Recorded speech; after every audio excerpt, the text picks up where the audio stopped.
अप्रैल 2025 से 26 जुलाई 2025 तक ये वारदात कब हुई इसकी कोई जानकारी कंप्लेनेंट को नहीं थी।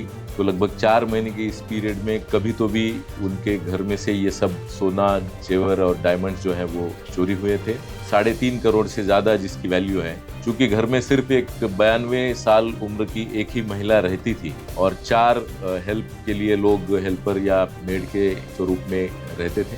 उनके डिटेल्स निकाल के भी उसमें से कोई आरोपी ना निकला और ये जो आरोपी हमने अर्चना साल्वी जिसे अरेस्ट किया है वो एक मेकशिफ्ट कुछ दिनों के लिए एज ए मेड वहाँ पे घर पे आई थी। बड़े पैमाने पे सोना, जेवर या कैश ना रखे, ज़्यादातर बैंक लॉकर्स का यूज़ करे। जो काम करने वाले लोग हैं इन्हें डायरेक्टली ट्रस्ट करके जो चाबियाँ है, कीज़ है, उसका एक्सेस या कोई कोड है, नंबर है, इनके एक्सेस ना दिए जाए। ज़्यादा से ज़्यादा इस पे ध्यान रखें। अगर देश में कहीं की पुलिस के लिए कहना हो कि उसके हाथ बहुत लंबे हैं तो ये बात मुंबई पुलिस के लिए कहना गलत नहीं होगी। कैसे आइए आपको बताते हैं। आदाब, नमस्कार, मैं वसीम अख्तर और आप देख रहे हैं द लीडर हिंदी। इसी साल 27 जुलाई को मरीन ड्राइव पुलिस स्टेशन में केस दर्ज हुआ कि एक संपन्न महिला के घर चोरी की बड़ी वारदात हो गई है। 3.5 करोड़ के हीरे सोने के जेवरात गायब हैं। 92 साल की इन महिला के बारे में जानकारी मिली कि वो घर पर अकेली रहती हैं, बेटा बहू दुबई में है और वो वहीं जॉब करते हैं। पुलिस ने तफ्तीश शुरू की तो घर पर रहने वाले 4 नौकरों पर शक हुआ। थाने से लेकर अफसरों तक सभी ने साथ साथ और अलग अलग बैठाकर चारों नौकरों से पूछताछ की। सख्ती भी बरती गई, लेकिन इस रहस्यमयी चोरी को खोलने के लिए उनसे कोई सुराग हाथ नहीं आया। इसमें 4 माह गुजर गए, लेकिन पुलिस ने हार नहीं मानी, लगी रही। आखिर अब आकर पुलिस को एक बेहद अहम जानकारी मिली, तो ये कि थोड़े वक्त के लिए घर पर काम करने के लिए एक मेड आई थी। पुलिस जब उस तक पहुंची तो रासपाश हो गया। हिला देने वाली इस चोरी की इससे आगे की कहानी के लिए आपको मुंबई में डीसीपी पिरमिड मुंडे के पास लिए चलते हैं। 27 जुलाई 2025 को मरीन ड्राइव पुलिस स्टेशन में ये थेफ्ट का जो मामला है वो दर्ज किया गया था 306 BNS के अंतर्गत। लगभग अप्रैल 2025 से 26 जुलाई 2025 तक ये वारदात कब हुई इसकी कोई जानकारी कंप्लेनेंट को नहीं थी। तो लगभग 4 महीने के इस पीरियड में कभी तो भी उनके घर में से ये सब सोना, जेवर और डायमंड्स जो है वो चोरी हुए थे। लगभग 1470 ग्राम के और 3.5 करोड़ से ज़्यादा जिसकी वैल्यू है 3.57 करोड़ इस वैल्यू के ये जेवरात चोरी हुए थे। मरीन ड्राइव पुलिस स्टेशन की टीम ने जुलाई से लेके दिसंबर तक इस पे काफ़ी मेहनत की और ह्यूमन और टेक्निकल जो एविडेंसेस है उस पे वर्कआउट करते हुए अर्चना साल्वी नाम के इस महिला आरोपी को अरेस्ट करके इस 3.5 करोड़ में से लगभग 1.26 करोड़ का जो सोना और डायमंड से वो जब्त किए हैं। देखा जाए तो ये वैल्यूएशन का डिफरेंस है, अदरवाइज ग्रामेज में हम जाएंगे तो 1470 में से 1280 ग्राम तक का जो सोना और डायमंड है वो रिकवर किया गया है। वैल्यूएशन डायमंड का निकालने के लिए डायमंड खोलना पड़ता है, तब तक उसका एक्चुअल वैल्यूएशन नहीं आता।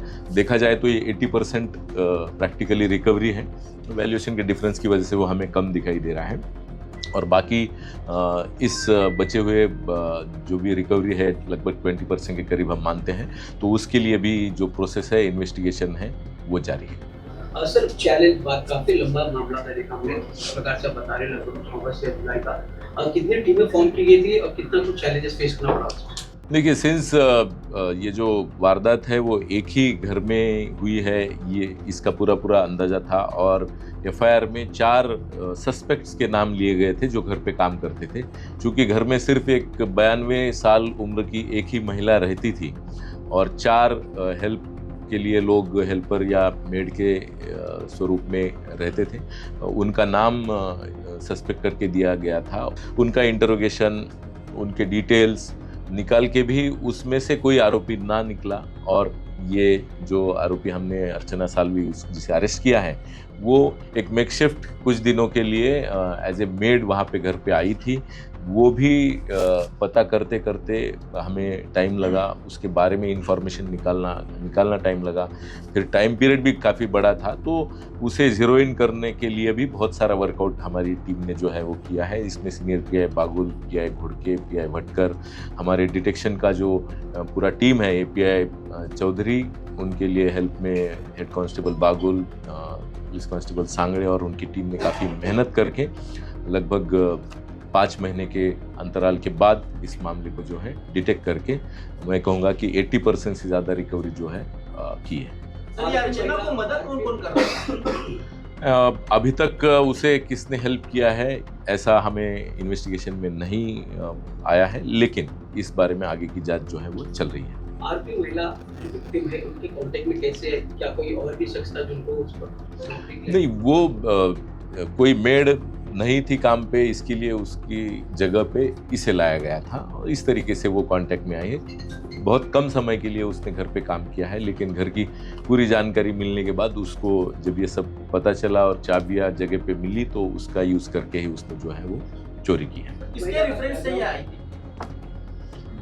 ये सुगंधा करके एक लेडी है, उसके रेफरेंस से वो आई थी। सर, इसमें महिला का आरोपी का बैकग्राउंड बताइए, क्या महिला क्या काम करती है? क्या इसके पहले भी कहीं चोरी का केस ये महिला ये घर के और इसी टाइप के काम करती है। ये कल्याण में एक जगह पे उसके भाई के फ्लैट पे रहने के लिए है और उसका पति उसके साथ नहीं रहता है। 2 बच्चे हैं, एक लड़की नर्सिंग का कुछ काम करती है और लड़का भी पढ़ रहा है। इसके पहले भी इस प्रकार का चोरी नहीं, इससे पहले इस महिला पे कोई दूसरा मामला दर्ज है ऐसा हमारे ज्ञात में नहीं है। नहीं, उसे कल्याण में जहाँ वो रहती है वहाँ के उस घर से कोलसेवाड़ी करके एक एरिया है, वहाँ से उसे अरेस्ट किया गया। इसकी कस्टडी अभी सोमवार तक है, मतलब 15 तारीख तक है और आगे की जांच इसमें जो है जारी है। कहीं सस्पिशियस ऐसा लग रहा है कि और भी लोग इसमें शामिल हो सकते हैं। उसमें आगे हम जांच करेंगे इसके बाद। इतना ही कहूँगा कि वो 92 साल की महिला है और उसका बेटा जो है दुबई में काम करता है, फैमिली पूरी दुबई में है, वो आते जाते रहते हैं। मुंबई शहर में काफ़ी सीनियर सिटीजन्स, अकेले रहने वाले लोग हैं, उनके लिए और बाकी लोगों के लिए भी हमारी सलाह रहेगी कि घर पे बड़े पैमाने पे सोना, जेवर या कैश ना रखें, ज़्यादातर बैंक लॉकर्स का यूज़ करें। घर में काम करने वाले जो भी लोग हैं उनका पुलिस क्लियरेंस सर्टिफिकेट लिया जाए और पुलिस को उसकी मालूमात जो है वो दी जाए और इन्हें जो काम करने वाले लोग हैं इन्हें डायरेक्टली ट्रस्ट करके जो चाबियां है, कीज़ है, उसका एक्सेस या कोई कोड है, नंबर है, इनके एक्सेस ना दिए जाए। ज़्यादा से ज़्यादा इस पे ध्यान रखें।